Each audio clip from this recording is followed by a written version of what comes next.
Hey, aloha, everybody. Welcome to the Aloha Friday Real Estate Show. I am going to be your host today because Peter is off enjoying some well deserved time off at an undisclosed location. So I'm going to bring in all of my friends here, and we got some special guests also. So, as always, we got Ashley from Oahu, and this week we have Kara from Maui and Ronnie from Kauai. Welcome, guys. Thank you for joining us today. So, let's go around the horn as we warm up the live stream and give me the weather report and anything else that's going on. And maybe I was thinking about how do you start your day on your respective island? What does that look like? So why don't you go first, Carol? I had an epic morning this morning, y'all. I had a 5 at 5 with my brokerage team that lit me up. So I went for a walk, looked at the mountains that I live in front of, and looked at the golf course and the sky and all the glorious sunshine. So that's how I light up my day every day. I get up and I go hit it, and it's gorgeous. Very grateful for all the beauty around us. I love it. Yes. And how's the weather on Maui today? Perfect. Perfection. It has these gorgeous poofy clouds that are all over, and it keeps it nice and cool, not too hot, getting ready for some summer sun, y'all. So got the ACs busting out. That's all I know. But it's perfect today. Love it. Love it. Love it. All right. Well, Bronny is not on Kauai today, but he can tell us what his morning was like and maybe a little bit about what he's doing right now. Well, my sleep schedule is a little irregular since we have a 10-week-old great granddaughter that we've been blessed with taking care of. So I usually sleep through the 2 o'clock shift, and then I take the 4:30 to 5 shift. So basically, I start to meditate, and then when I hear someone that's hungry, named Juniper, I get up and heat up the bottle, give her the bottle. And then when I get her back to sleep, I usually sit for a while and keep meditating with her in my arms. It's kind of a pretty blissful thing. And then hopefully I put her back in the crib and she stays asleep or not. And then from there, at least while I've been up here in Idaho, I've been playing pickleball for an hour or two in the morning. It's so different, to be in a place we're so used to. The climate rarely varies a lot during the day. And I know, when Kara was talking about the springtime, I often feel like we go right from winter to summer. It's like we don't even have a spring. But in the Northwest, you get a spring. And so, it's 46 degrees at 5 in the morning. And then it really gets hottest around 4 or 5 o'clock in the afternoon. So today it's supposed to be 89. So Wow. from 36 to 89 in one day. Anyway, that's a little bit more than my morning. But, when I'm on Kauai, I usually sit and meditate for an hour, and then I take my dog for a walk, which is like a secondary meditation. Listen to the birds. I wondered when I moved here if it was just me not paying attention when I moved from Southern California, and there were really birds there. I just wasn't. And then when I went back a few times, I decided, no, we've got the bird thing happening in the islands. If you like the sound of birds, it's pretty magical on every island. Absolutely. Absolutely. Love it. Love it. All right, Ashley, what's happening on Oahu? It's sunny. It's perfect. I agree. The weather is phenomenal. Wind is back. Sun is out. It's going to be a good weekend. Absolutely. Absolutely. Yes. Looking forward to the weekend for sure. All right. It is 9:01. So let's officially get into the show, everybody. Welcome. Welcome. Oh, let's see. I got to add my screen to the standby live show right here. All right, here we go. So there's the slides. This is the lineup for today. We're gonna talk about, we got 4 market experts from every island here. So we're gonna spend some time on the market. We are officially like 4 months in, like a third of the way through the year, so we can do some comparison and talk about that. So if you have any questions, guys, like always, just put them in the chat. I'm monitoring the chat over here, and we'll always take your questions first. We have a couple of lined up here. If we don't get any questions, but we'll get into questions after the market update. And then we got our diamonds and deals. We normally do some featured properties from around the state and then some motivational thoughts before we close. And so let's get right into the market update. We did the warm up already. And so let's go in the opposite direction as we just did. So Ashley, what you got going on in the Oahu market? So Oahu market, we're going to go over April stats because now we have a full month to recap on. The median sales price went up. So now we're at approximately $1.17 million for single family homes and $505,000 for condos. And that's your median price point. But the amount of sales went down pretty significant, 8% for single family homes for year to date last year and 8.4% for condos, which is fascinating because we're seeing similar decline in sales for condos and single families.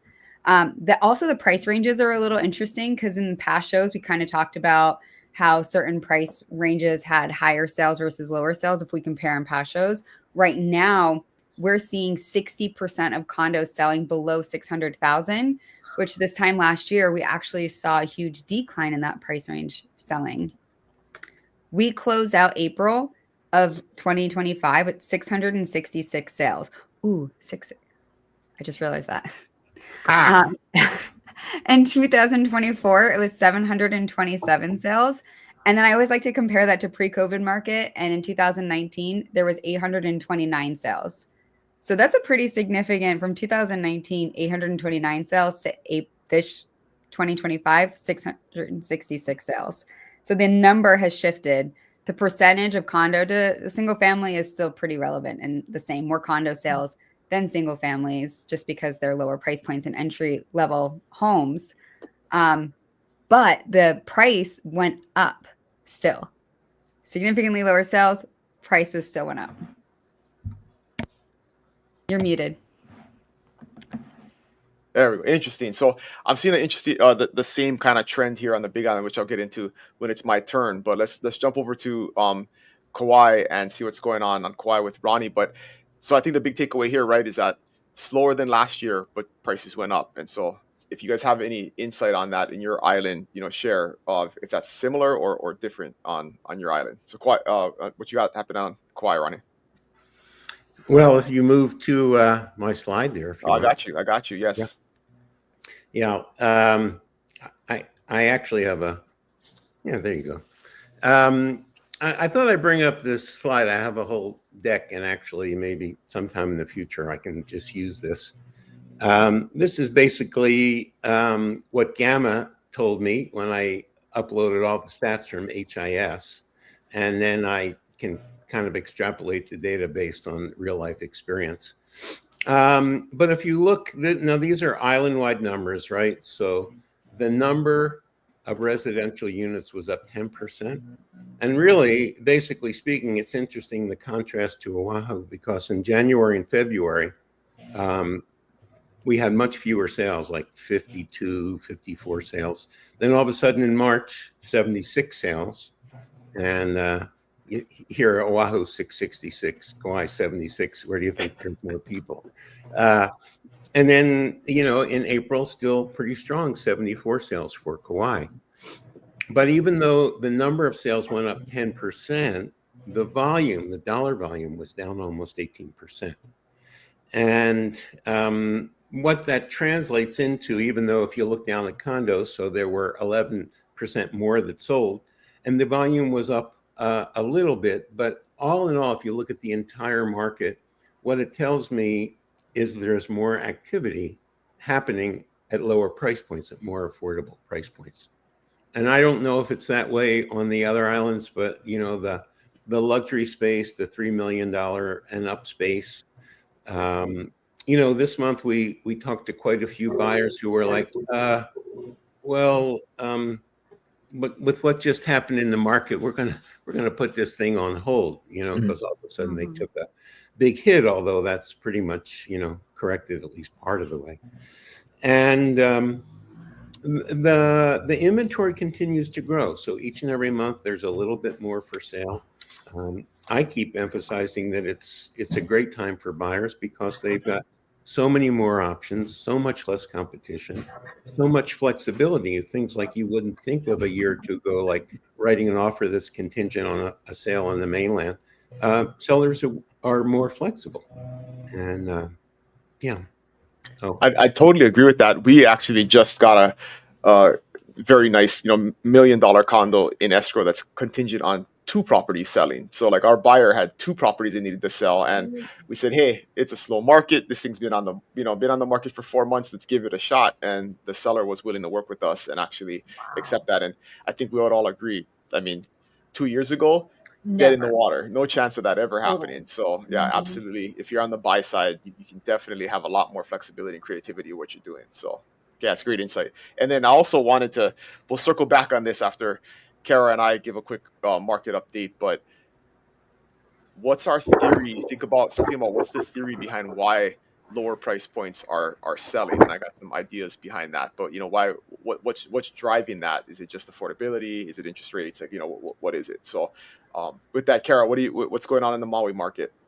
So the Maui market right now is definitely in a transitional market. It's still interesting to me to see how there's prices increasing in the residential market, which is is interesting. It's 14.7% down in overall comparative year over year, but it's still increasing in April. So I don't know, maybe it's this spring thing. It's the prices are rising in spring. I'm not sure. However, our inventory is also increasing. To me, this is the biggest gift that we can have here on Maui. We have been so shy of having any inventory, and for people having homes that are coming up, we have an opportunity to see more purchasing happening. And that's what we're seeing is, as far as the buyers, there's definitely leaning in that buyer's direction as well. Like you were saying, we're seeing deals that are generally unheard of. So having that, have more inventory and having more buyers buying again, especially in Lahaina specific, because we're building over there. I'm so happy. That's for the residential market. Now condos, it's also up in cost, in price at 940 or 945 is the height for what we're selling, which is almost 38% over year. So unfortunately for the condo sector, the inventory being high isn't meaning that there's a lot of movement. In the residential sector, that is absolutely a gift, but the condos, unfortunately, we have high days on market and not as many sales there. So that's what we're seeing here. Interesting, interesting. So similar kind of trends across the board. I think statewide is what we're all seeing here. And on the Big Island, let me bring me back into the picture. There we go. All right. See, I'm not as good as Peter at this, so you guys got to bear with me on the whole back Grace, end grace, and stuff. more So grace. yeah, feel free to coach. All right. So on the Big Island, kind of similar situation where we are down in terms of number of units, 2% for residential. So number of units that sold year to date from last year is down. Number of condos that have sold is down 12%, and pieces of vacant land that have sold is down 7%. But if we look at the median price change, the median price has gone up for homes 14%.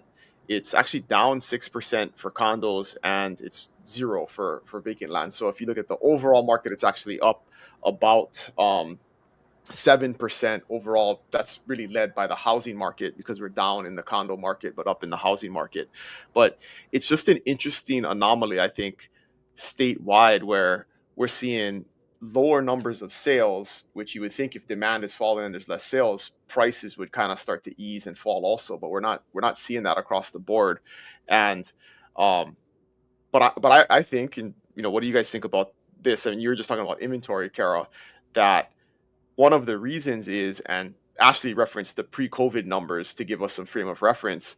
Even though inventory is going up, we're still across the board way fewer homes on the market than we were pre-COVID. And so that, I think, is the thing we got to take into account, is that even though there's less sales, it's still strong enough number because of the low number of homes that we have to continue to drive prices up. And at some point that'll start to even out. But I think it's going to be a while. I don't know what, on your islands, but on the Big Island, we're at like 2,300 active listings, where pre-COVID that was between 3,500 and 4,000. So we're still very, very low in comparison, even though it's much higher than the 13 or 1,400 we had during the height of the 21, 22 years when it was really crazy. So any other thoughts on that, kind of the dynamic of inventory and price? Just jump in, guys. Well, I think on Kauai, people I think that there are more people that live here that are there's more to choose from, in the under $1 million price range or the 1.1 price range. And I think, of all in the state of And Hawaii, so on that, when you say there's more to choose from, is that a newer thing where yeah. those types Well, of properties are coming on the market, or it's people have part lowered of the price? it's part of having more inventory, right? Yeah. I mean, I think this is probably true in the state of Hawaii, but definitely true for Maui and Kauai, the smaller markets, is that we talk about we have microclimates, right? And I think we have lots of micro markets. If there's a condo complex in Princeville where there's 2 units for sale, then there's 3, then there's 5, then there's 7. Which way do we think the prices are going to go? And conversely, in Princeville, you really can't buy anything for under $2 million. So Princeville is the verdant North Shore of Kauai, that's within the visitor destination area, and a lot of people that buy there Airbnb their homes. In fact, I think 10 to 15 years ago, 75% of the owners in Princeville were permanent residents. And now in 2025, 75% of the owners are absentee residents. So when you get to that 2.5 million, 3.5 million, you'll see there's 12, 13 houses for sale, and they sell about one, every 3 months or something. So that's a part of the market, where there isn't as much happening. But again, and we've talked about many times the change in the condo fees and the assessments due to the changes in insurance. And for some places, that's just really put a stop, on both the market and the demand. What about months of inventory? Do you know off the top of your head what it is? Well, I'm not on that screen, but I would tell you that in places like Princeville and Poipu, the heavy vacation destination area, like 18 months, 19 months of inventory. Yeah.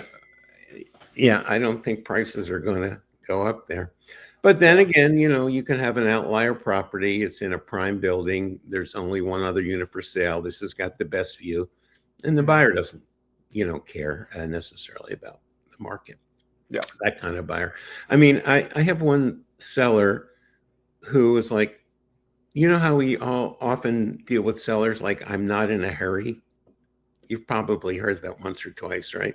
Yes. And we always explain, well, that's not going to, being on the market longer isn't going to get you any brownie points or more money. You're in a hurry or not.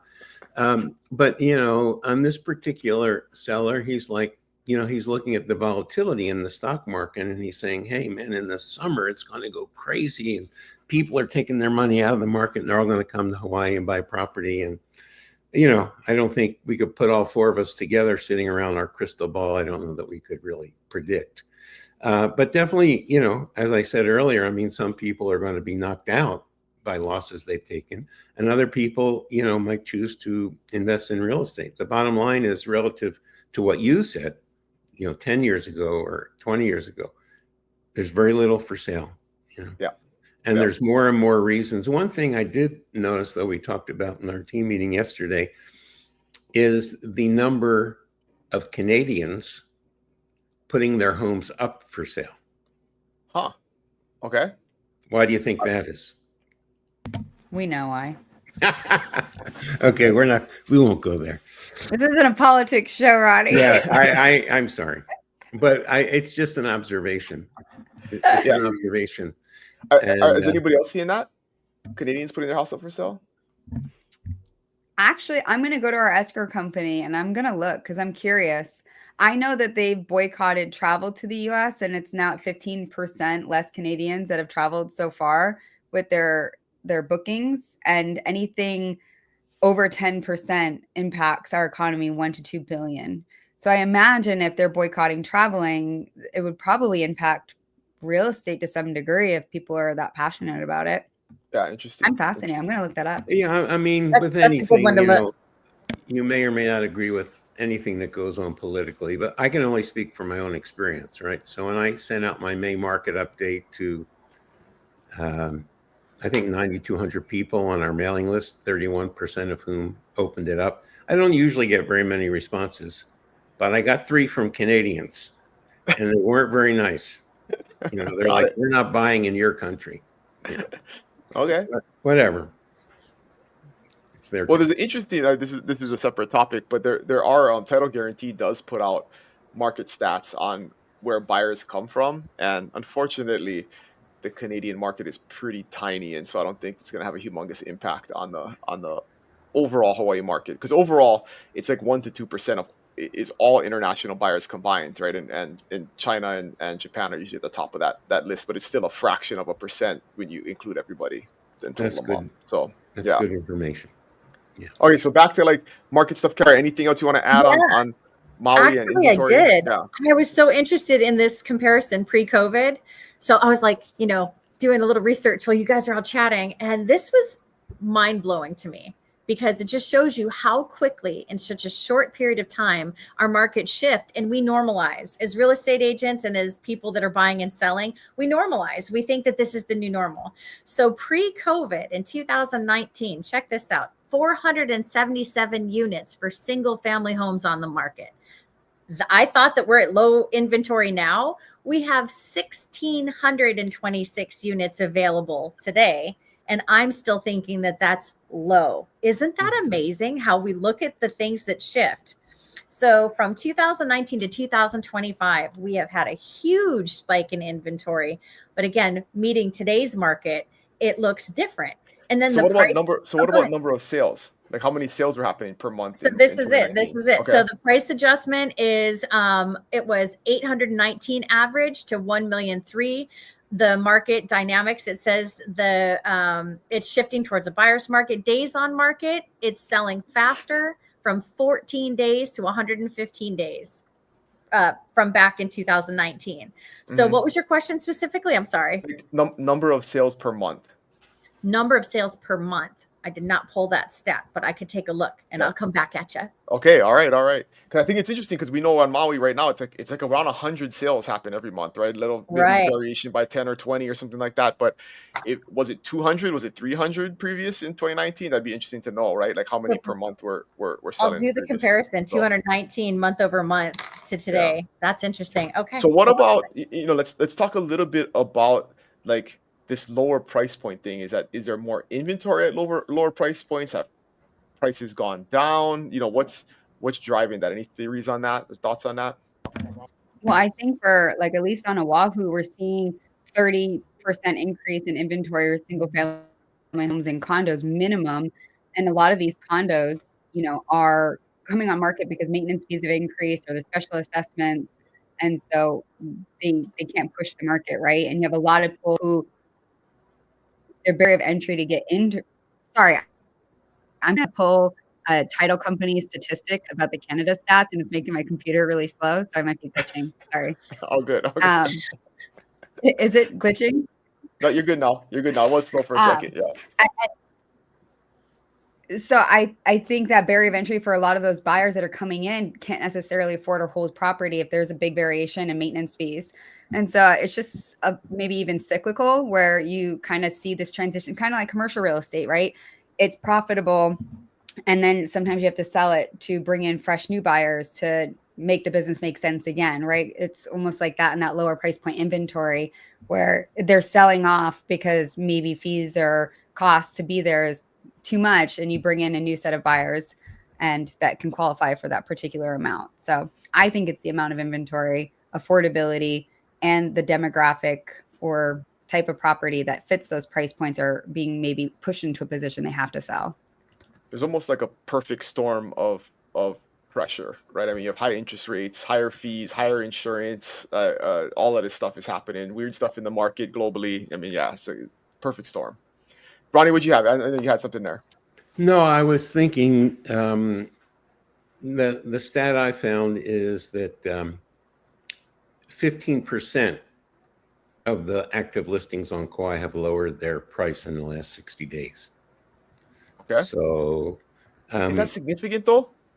I wonder about that. Well, 15%. it's all relative, right? Because people, I mean, when people ask us about the price, or the ratio, like what's the average discount, say, that someone might get, it's so incumbent on, like, did the agent price it at market, or did they, Right. you know, Yep. did they use the number that the seller said, I'd like to get this number?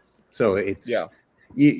I guess you can't make a sort of a case for any of it, because at least our market is so small.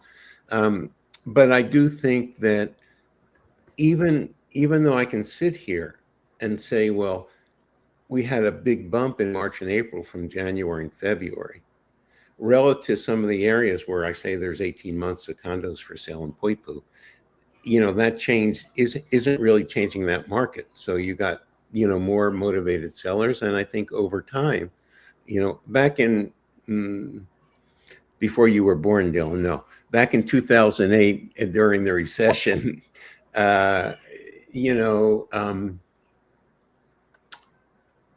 what did I want to say? Completely forgot. It was a good point, though, and it may come back. You never know. We'll come back. We'll come It may back. circle back around. I have that answer. All right. All right.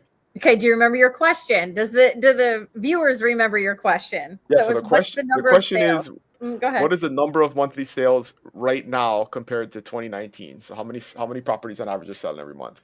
Okay, so broken down, because I have to break it down in between single family homes and condos because it's so variable here on Maui. So right now, this is another eye opener. 2025 closed sales, just using the last few months as an indicator. The height was 58 sales for home, and condo 53.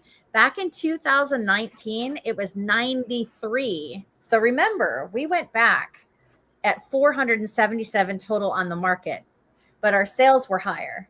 So now we have higher inventory and our sales are significantly at 37.6% lower. We have in March, it's even a higher percentage of hold time. So we have 48 sold back in 2019, again, 96 sold. So we're at double. a flat 50% reduction from now to then. Right. I have an interesting too observation with the months of inventory on Oahu, because I already gave the how many sold compared to 2019.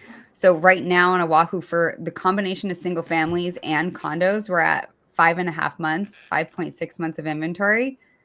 We have not had that much inventory since the last time it started to creep up into 5.5 was in August of 2007.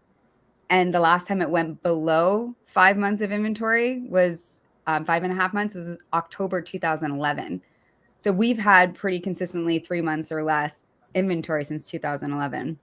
Wow. And so we are creeping up towards more inventory. But back then, we also saw the price coincide with the months of inventory. So it's interesting. We are in a buyer's market, but a seller bubble still. And people will have their theories around that. However, I will say, if you're listening on the mainland, we are a very special market here in Hawaii. It's not like anything else that you really experience on the mainland. We just have so many factors that stabilize our market. Well, one of it being scarcity, right? I mean, there's not that many properties like you do. There's no new builds. I mean, Oahu has a little bit of like new condo inventory and stuff, but if on the neighbor islands, there's like little to no. There's onesie, twosie new build here and there, but there isn't a new tract development coming up with 200 new homes anytime soon, and that's a big one that drives the lack of inventory always, I think. Yeah, it looks like Kauai's numbers kind of reflect Maui. So 582 homes sold in 2019, 358 last year. So 25% less, 30% less, pretty significant, right? Like a little more, more. Yeah, and I think to wrap this up and then we'll move on is like the big, I think, headline to all of this is last year 2024 was like the worst year number of sales wise since like 95, right? I mean, it was like the slowest you can possibly get. So I've been telling everybody, hey, I don't know what's going to happen. We're not psychics, but it can't get any worse. But it kind of is. It's like a little bit worse than it was. It's about the same as it was last year, but we're on track this year to do, I mean, across the board, less sales, unless something dramatically changes. But we've also seen that in our market very recently in 2023 when the interest rates went from 3% to 7% basically over a couple of months, and we saw like the first half of the year pretty normal or pretty hot like 22 was, and then the second half of the year just kind of totally fizzled out. So that could happen again, right? I mean, stuff could happen in the market. If interest rates drop 2 points or something, we could see a crazy increase, and the latter half of the year could be double what we did in the first half of the year. So who knows? I'm hoping for that. I'm hoping for that here because we have such a high amount of inventory and people need homes. So let's ask the universe for that drop in the interest rate so we can get some people in these homes. And that's a big factor, right? That is affecting all of this is, yes, interest rates make your overall expense higher, but I think what people don't take into account is that it just reduces your buying power, right? So somebody who could afford $1 million house at 4% can only afford like a $700,000 house at 7%, right? When you factor in monthly cost, and I think that's another thing that's probably driving the lower price points is that people's ability to buy has just been reduced because of the interest rate and the additional cost monthly that it adds to their payment. And that's a big one is that options will open up as interest rates come down, but we'll see. Seems like there's no end in sight for interest rates. So we'll see. So I don't think that there would be. And if anybody's interested and they just have certain debts that they need to pay off and they're just struggling, we have resources. We have partners with like 101 Financial and certain entities that will help you in a record amount of time. I mean, local families here especially have just had no thoughts of homeownership, working at McDonald's, and now own, 2 homes that we've serviced. And these are people who just never imagined that they could. So if you're motivated, if you really want it, reach out to Dylan and us, and we can connect you with some people that, even if you're on the mainland and you're just trying to buy a home in Kansas, these networks are everywhere. Totally. Yeah, it's a great reminder. One of our great agents here on the Big Island, she was a one-on-one financial coach for years and still is, but she basically has built her entire business around doing workshops, homeownership workshops with these folks and giving them the information they need to become homeowners. And she's putting somebody, first-time home buyer into escrow at least once or twice every month just based upon this, because she gave people a roadmap and showed them that it's possible, which a lot of times people don't even understand that it is. So that's a great People point. will be in impenetrable debt. Half of the investors that I work with, these are local people that are just trying to get out of the grind. And they went into 101 Financial. They got themselves out of debt, bought a house, and all of a sudden another investor is buying multiple. And I think it's wonderful resources. You should have her speak on the show one day. Yes. I'll bring Tara on. The leverage, I mean, as you know, Ashley, the empire you've built, I mean, it's like the leverage that homeownership gives you is crazy. And it really starts with that. So all right, let's shift gears a little bit here, guys. I'm gonna bring up quick station break. So how'd you get here? Are you on the newsletter? If not, go to livinginhawaii.com. You can sign up for the newsletter. It'll let you know when the show's happening. We send a newsletter out every week with interesting information about moving here to Hawaii, in addition to our live show that we do every other week. And then we also do with a separate cast a show every single week about topics about living in Hawaii. This week they're shooting one on the cost of childcare and some advice around that. So look for that coming out soon on the website. But go to livinginhawaii.com and sign up for the newsletter, and you'll get that regularly every single week. So, all right, moving on, guys. We did have a question here submitted, and of course, if you're watching live, guys, if you have a question, just put them in the comments. I'm keeping an eye on those, and we'll take your question live if you submit it. But this is a pre-submitted question. Hi to Marco and Judy. Oh, we gotta say hi. Okay, yeah. See, this is good. See, so I'm gonna show. So Marco's here and says aloha to everybody. And this is what Peter's good at, right? He's good at always remembering to do this stuff. And then of course Judy, who is our just the leader of the Islander Ohana and our network. And those of you who have been involved know that, and you'll see her on Facebook all the time, but always here and a great resource for you guys. So reach out to her if you have any questions. All right. Let's move on to a question about home inspections. And so the question that was submitted is are they required? And this person wants to return to Hawaii and do them. So what kind of market is there from a career standpoint? So let's start with this. So Ashley, are they required in Hawaii? Home inspections are for buyers' due diligence. In fact, in Hawaii, you don't even have to be licensed or certified. Uncle Chemo can be your inspector if you want them to.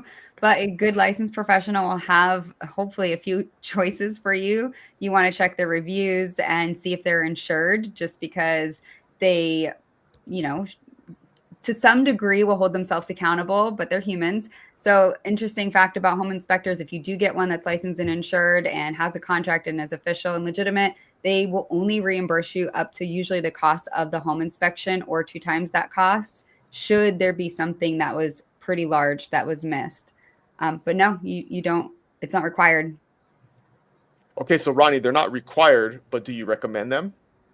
Absolutely, 100%. Yeah. But what I really recommend is when you're buying a home in the islands and you do get an inspection, that you work with a professional agent who helps set the context for what that means. Because if you're familiar with the expression CYA, the licensed professionals are all about that. And it is a process. You have that right, that contingency to do your due diligence.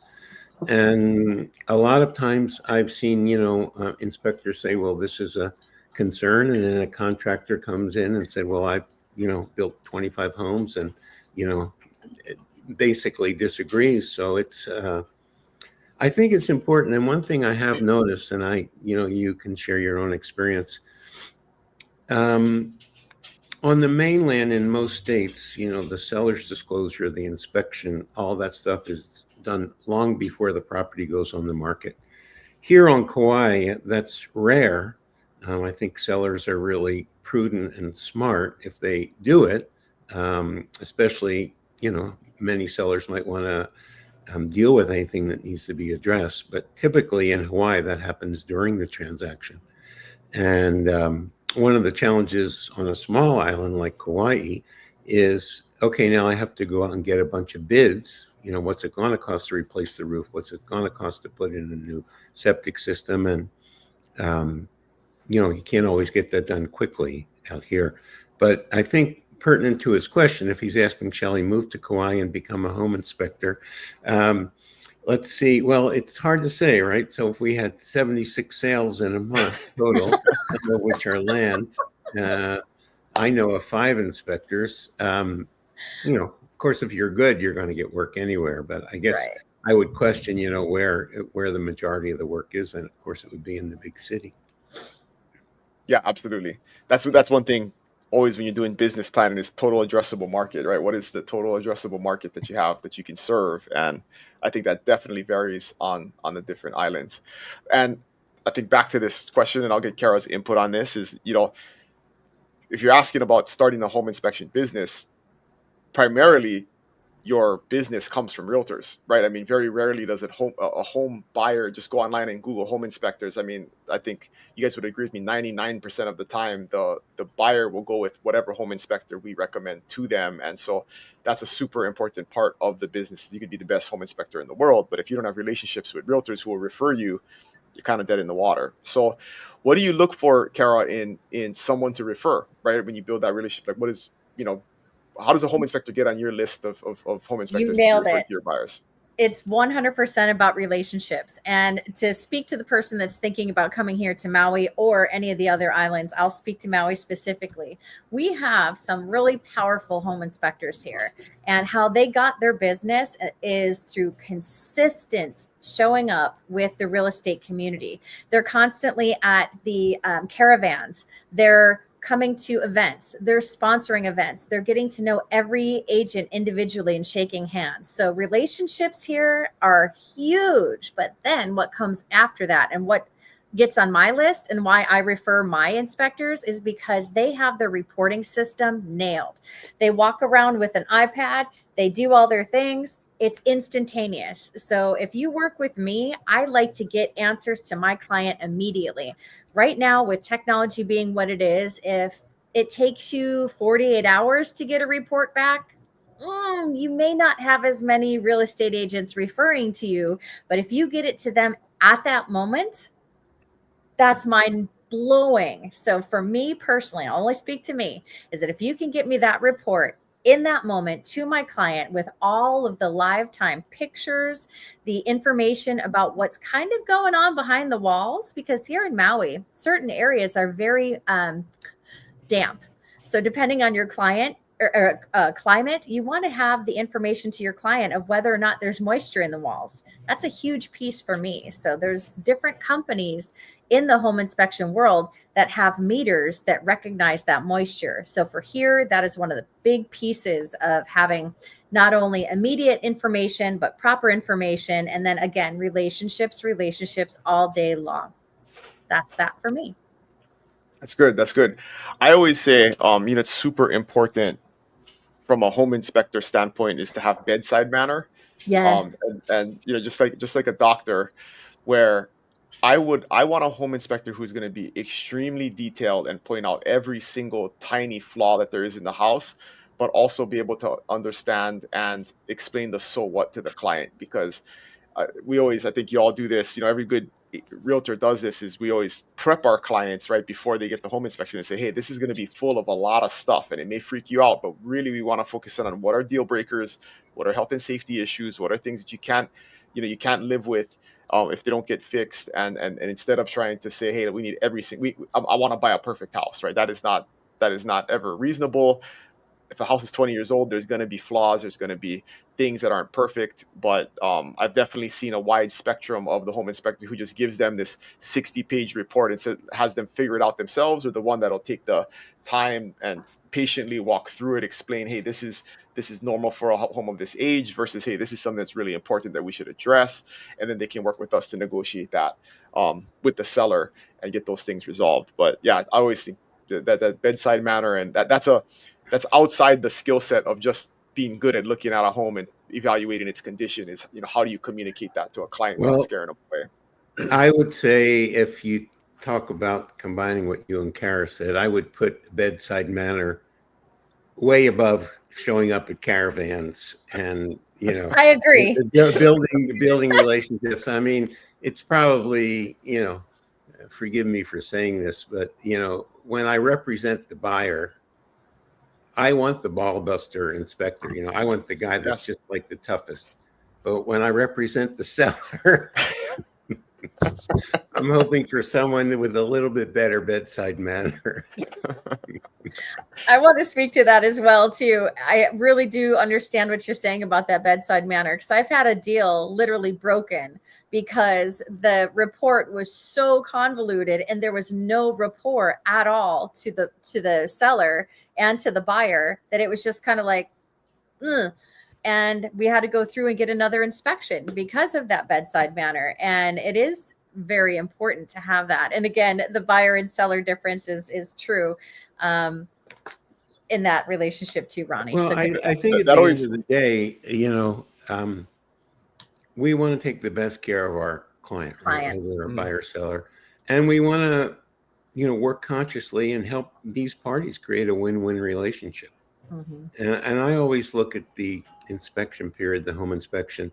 It can be a secondary negotiation, absolutely. because we're Yep. finding out what's happening. And if both people are committed, hopefully a reasonable solution that both parties are happy with. The seller's looking to sell, the buyer's looking to find the right place, and hopefully calm minds prevail, something like that. Definitely being on the sell side has always helped me evaluate home inspectors, because if I'm on the sell side, I'm gonna go and open the house up and sit there and wait for them.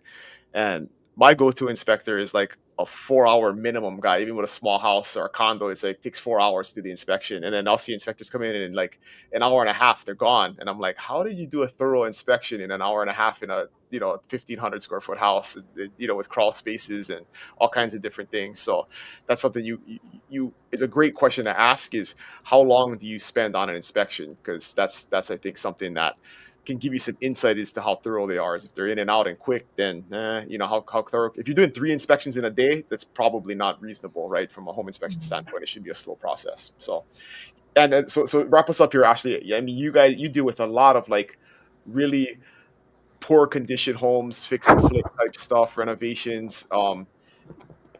Anything else you look for in this, or is that at that point you just get a contractor in there? Is a home inspector still appropriate for a home regardless of the condition, or do I No, think when that it's fix differently? and flip, we just bring in contractors and subcontractors and we get bids and engineers. But when on the back end side, before we list it, we do home inspections. And then, I will note, because I deal with a lot of fix and flip or even just higher end too, we do an inspection before we come on market, just so we don't fall out of contract on the little things. And inevitably, I set the expectation with my client and the buyer's side. The other inspector will still find things that the other one did not, because Mhm. I don't know, it's just the law. It's not, you'd think that they would all see the same thing or review it the same way. And I'll just leave it with this one example: is you can ask questions and question the inspector as well, because they are human. Yep. I always put the expectation with my clients: you're paying for a second set of eyes. They are not there to, that you want them and you hope that they can catch everything, but they are just human, and you are paying 500 to 800 bucks for someone else to be thorough and scan that property for you and try to highlight as many things as possible. But that is not the end all be all. There's still a lot more due diligence or things to be done after the fact in homeownership. And, we had my girlfriend in our downline had an inspection. The buyer's inspector said that there was moisture in the wall. We all love a home inspector that has the moisture detector, right? Bring back the other home inspector that's highly regarded and we refer often. And he goes, this is cement wall. Cement always reads at 60 to 67% moisture. And all he did was record the behind the toilet area, and he didn't even bring the scanner up to see if it was consistent. You do the moisture detector over here, and it's all within 2-3% of moisture. That's just concrete. Concrete holds moisture. It's not an actual leak. So, but that buyer was all up in arms and wanted to tear open the walls. So just trust but verify too. And always, always, always get a plumbing scope. I don't care if it's a condo, a single family home, always do a plumbing scope and not buy your home inspector, because they're not licensed plumbers. And if there's an issue, you have to go hire a plumber anyways. That's a great tip. Thank you, Ashley. I wrote that down because that is a huge difference. And I think the final point I'll add here is definitely on renovated homes or new builds. Also, still get a home inspection done, Oh. because one, I mean, it's going to ensure that the work was done properly. But a lot of times you'll find things in a new build because they're building these homes as fast as they possibly can, and the cabinets are a little bit off. The doors are a little bit off. Or there's little things that you'll find that you can get remedied. There's no really, in that case, negotiation that happens, because the builder is obligated to fix those things and deliver a house that doesn't have any issues. There's a 1-year builder warranty, all of those things. So it's don't ever, I never, don't ever waive the home inspection. Just do Right. it. It's $500-800, and it's insurance policy that will save you potentially thousands of dollars in the future, tens of thousands of dollars in the future. All right, cool guys. We got 15 minutes left, so let's jump into our diamonds and deals here and talk about some properties around the state. The first one we got up here is on Maui. What you got here, Carol? I am so excited for one of our teammates, Gabriela Ramirez. She has a new listing that's up in Kula. So if anybody knows where Kula is on our island, it looks at the neck of Mama Maui. So that means bi-coastal views. And this is so high that you can kind of see here that you have the most amazing bi-coastal view. So you get to see the whales jumping and the windmills going, and it has a beautiful fun. If you see that fun picture down in the corner, it's a barrel sauna. So you never know what you're going to get. You have these incredible bi-coastal views and this beautiful barrel sauna. And right now there's a cold plunge pool there. So, our little area. So this is a 3-bed, 2-bath, 1,136 square feet, and gorgeous, on the market today. Go see it. What do you know what heats the sauna? The cold. Oh, this one. Yeah, That the barrel sauna. is. Is I it think wood, or that's is it just electric. electric? Or Yeah, okay, it's electric. Now you Fascinating. got It's me electric. singing. Thank you, Ashley. Thank you. I was like, it's electric. Is that a single family or a townhouse? This is a single family, and it is the MLS numbers right there. I highly encourage you to take a peek at it, and it comes down at a high slope, so you have nothing in front of you. Yeah, it looks like This a is killer view. Looks like a killer this view out is that a window no down. build zone right in front, from what my understanding is. So it is incredible. You're not going to have any of that bi-coastal view blocked. Beautiful, beautiful. Awesome. All right, moving on. This is Kauai. What you got, Ronnie? Oh, unmute. I like the view pretty well. This is a view from the lanai of this two-story home in Kilauea town. Oh, my slide was off there a little bit, covered by your border.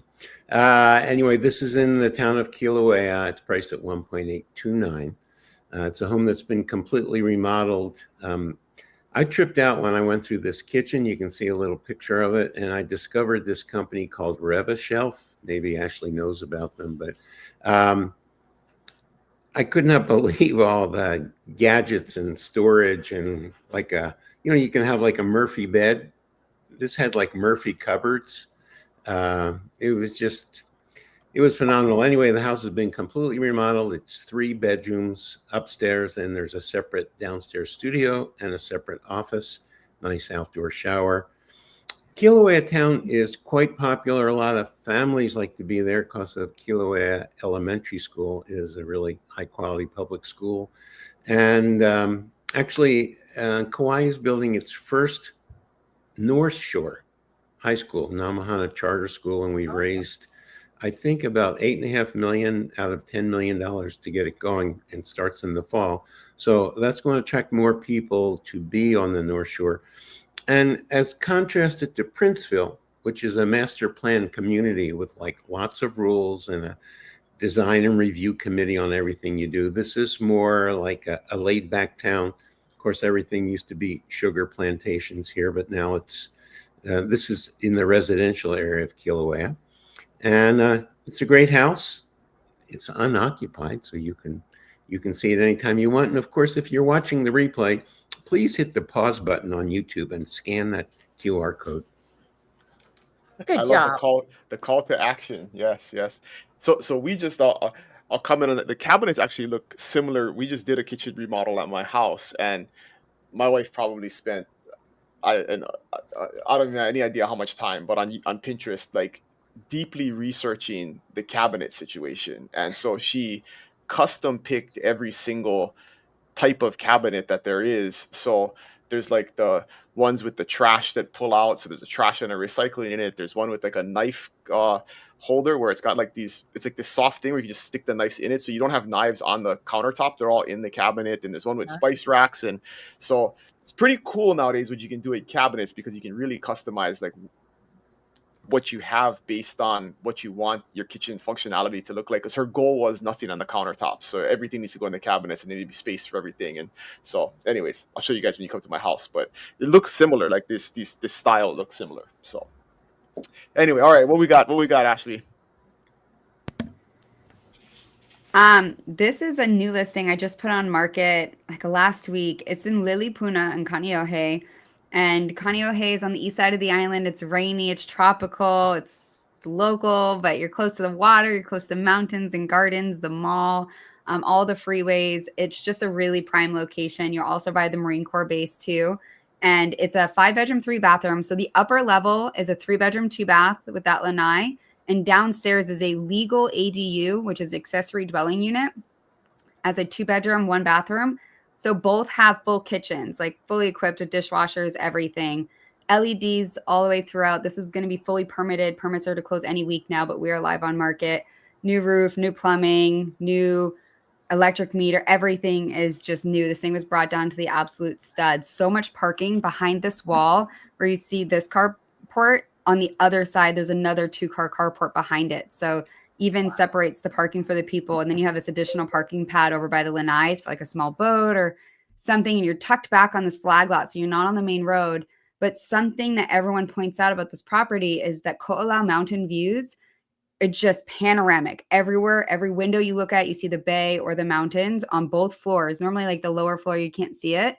and you can see H3 from either side. So you look out and be like, oh, it's too much traffic. I'm going to go Pali today, which is just really convenient because I'm claustrophobic. So I love to look out and see out when it rains. The waterfalls just cascade between the mountains. It is such a cool property. It's 1499. We were going to price it a little bit higher, but we wanted it to sell quick. I will leave. The old owners used to make a lei maker for their church. So there's puakinikini, crownflower, plumeria, avocado, banana, jabong, the works. It's a big lot. It's over 10,000 square feet. The end. Love it. Love it. Also, there's more comments too. I see it. I see all. I got them. I was just gonna go to that. See, this is my assistant director over here. So the first one from Marco says that they've been a loyal fan since February of 2020, and they got to visit recently for 8 days, and was hoping to join being here, but we'll come back soon. So yes, Marco, hit us up if when you're back. Would love to get to know you better. And then Michael added in here that he bought a home, an older home with an inspection, and then later on discovered that one wall with exceed water when the flooring person checked, it turned out to be both a leak that damaged the stucco and termites. So yes, this is a good example of not all home inspections are 100%, and sometimes there will be things, but seems, you never know. But it's always better to do one than to not do one. And, hopefully you don't run into situations like this where there was something that was not discovered, but at the end of the day, you're going to be safer off doing them all the time. So, all right, guys, add one more thing about the ADU on this property. Yes, absolutely. Right. So when you have a legal ADU, you'll see a lot of house hacked properties on the islands where you have multiple living placements. When you have a legal ADU, that means you can legally have your own mailbox, or you will have your own mailbox as well. And so if you ever rent it out or you want to offset your mortgage, and if you ever hire a property manager, often legitimate property managers don't manage properties that are house hacked if they don't have their own dedicated parking and mailbox, because they don't want tenants commingling mail. So small little details which add value, and we did not even add that value for this list price. I love it. That is something I did not know. So learn something new every day. Separate mailbox. And having it be legal is amazing. Yeah, well, that's always helpful. I don't always list legal and permitted, so that's always really wanted to nail that one in. All right, and this is what I got for you guys. This is a 1-bedroom, 1-bath Kona Bali Kai condo. This is actually on the Mauka side of Ali Drive, right in Kona, right across from Banyans. It's one of the best surf spots in Kona. But this is a vacation rentable condo. HOA is $834 a month. Rents like crazy. You do have an ocean view, which is rare from the ones that are on the opposite side of the street, because there's a building on the front side that has ocean view. So it's a complex on both sides of Ali Drive, but this one is at the end, so you actually have an ocean view looking out north. So this is a deal. I mean, vacation rentable condo right next to the ocean for under 450,000 is definitely with very reasonable HOAs is definitely a deal if you're looking for a short-term vacation rentable investment property, or if you want to live close to the beach and you like to surf. I mean, it's a literally a 60-second walk to jump into the water and paddle out to the best surf spot in Kona. So we can count on our brother from the Big Island to show us a loss leader. Hey, I always this is my claim to fame. Is everybody's like, hey, $1.5 million, $1.2 million. I'm like looking at the screen. I'm going 834 HOA. I know. Is that in? Is there parking? There's I know there's one parking stall for sure, but there's plenty of space, like street parking and stuff. But there's one parking stall for sure. Is there storage? Not dedicated storage, like outside. No, there's like an owner's closet. No assessment. No assessment. Is it insured? It is. Nothing crazy. Ashley will be over later today. Yeah, she's gonna buy it. Did you feel the interest in her throat? She's like, I'm coming over. What's the occupancy rate? I'll get you the. It's got solid history, so I'll get you the history too. So, yeah, could you? Yes, absolutely. All right. Okay, let's move on, guys, to some closing thoughts. Perfect timing. We are at 4 minutes left. Man, I'm very proud of myself for keeping the show on track without Peter today. All right, so let's start off with Ashley. What you got for closing thoughts? We are paid by the size of the problems we can solve. I realized that, every agent is not created different, or any business or space that you're in, right? Not everyone's created the same. And, it might look like some people are working less hard than others, but at the end, I found the people who can solve the biggest problems have gotten the biggest paychecks. So grind will get you to a certain point, and then after that, stop just asking questions and leaning on everything. Go and figure it out. Solve people's problems, and the business or the work or the promotions will come. I love it. Yes, I remind our young agents of that all the time, that if you don't like the uncomfortable situations and the uncomfortable conversations and the problems that you got to solve, then get out of the business now, because it only gets bigger the higher you go. So the problems don't go away, they just get bigger. All right. Carol, what you got? Sound familiar? Do you read this one? Yes, absolutely. Yes. You may be living someone else's someday. I was highly inspired by this quote that came out of today's conversation. And I just want to inspire you all that if you're thinking about moving to Maui, if you're thinking about changing into a new way of living, anything that you think that you want, you can do. And know that there's people out there that are already living your someday. So seek them, find them, look for those people, because we are here to help you live that someday. And we might be living somebody else's someday. So be very humble and think about what you have, and that which you have that might seem to be a burden in the moment is somebody else's joy. So I just wanted to share that. I love that. Yes, so appropriate for today. Perfect. Ronnie, did you have one?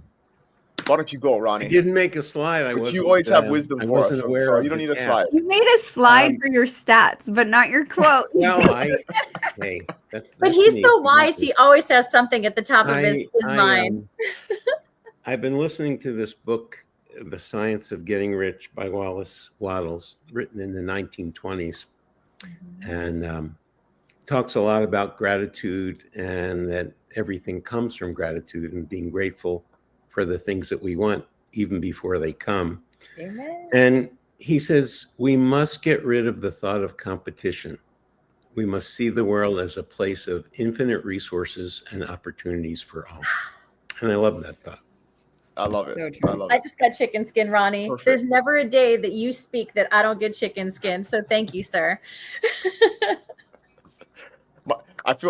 Mine feels kind of inadequate after that, but this is something that our very smart guy, I was at a conference last week, said. Our founder, and he's built $1 billion company, and he said we're in a world now where you have to learn from your failures faster than you plan. And the point to this is that the world is moving so quickly, and there's so many resources out there and so much abundance out there, that we just need to continually act. And if you fail, it's okay. But if you sit and you plan and you never act, like, you'll never fail, you're never going to learn, and you're going to get left behind. And so don't be afraid to act and fail, and just learn from them quickly, and continue to move on. So that always resonates with me, is taking action.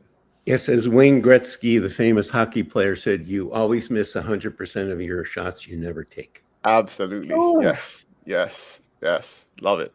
All right, guys, we're right on time, 10 a.m. So let's go around the horn and say goodbye to everybody. Awesome job, you guys. Thank you for joining us, Kara and Ronnie. And as always, great having you, Ashley. Let's go around clockwise, Ashley, and say goodbye. Have a good weekend, everyone. Aloha. Ronnie? I want to thank Ashley for all her wisdom. I'll be calling her for tips on home inspections. And have a great weekend. Enjoy the springtime. Love it. Aloha, everyone, and look for the golden moments. There's many out there. Have a beautiful weekend. Absolutely. And have an awesome weekend, everybody. See you guys in 2 weeks. That's it.